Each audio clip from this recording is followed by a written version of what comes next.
Hello mga bungisngis, update lang sa aking mga talong. 'Di ba nung nakaraan, ipinakita ko sa inyo yung maraming bulaklak ng aking talong plant. Pag-uwi ko ng Thursday, 1 week lang ang nakalipas. Tingnan nyo naman, eto na yung mga bunga na nanggaling doon sa bulaklak. Ang dami-dami na niya. At ngayon, dahil nga, of course, nagkikrave tayo sa pritong talong na merong bagoong, of course, aanihin natin yung mga malalaki na talong para iyon yung magiging lunch ko for today's video.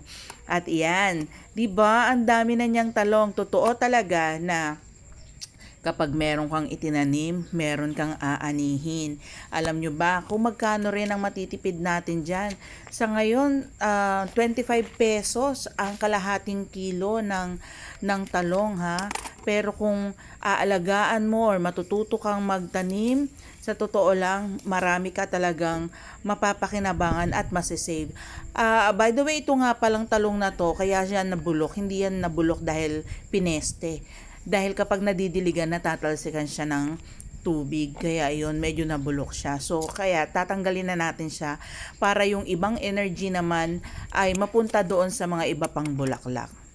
Alam nyo ba guys na maraming benepisyo ang pagtatanim ng gulay? Una sa lahat, alam na alam mo na ang kakainin mo at ipapakain mo sa pamilya mo ay walang halong mga chemical na fertilizer na ginagamit ng mga commercial na nagtitinda sa palengke. Kailangan nila kasing lagyan ng chemical yung mga binibenta nila para syempre mas appealing sa mata ng mga bumibili. Pero ikaw dahil nagtanim ka at alam mo na mga organic yung mga materials na inilalagay mo sa iyong gulay, makasisiguro ka na healthy ang iyong mga ipapakain sa pamilya.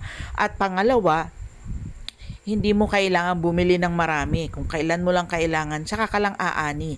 Di ba nakakatuwa na makakapag-ani ka ng gulay na kapag kakailanganin mo ng isasahog sa pagkain? Di ba? Kaya sana guys ay ma-encourage ko kayo na magtanim ng ating sariling pagkain. Alam nyo na dumating ang pandemic, at least kahit papano may mapagkukuhanan tayo ng ating makakain. Ayun lang, at sana ay nag-enjoy kayo sa aking video na ito. Salamat!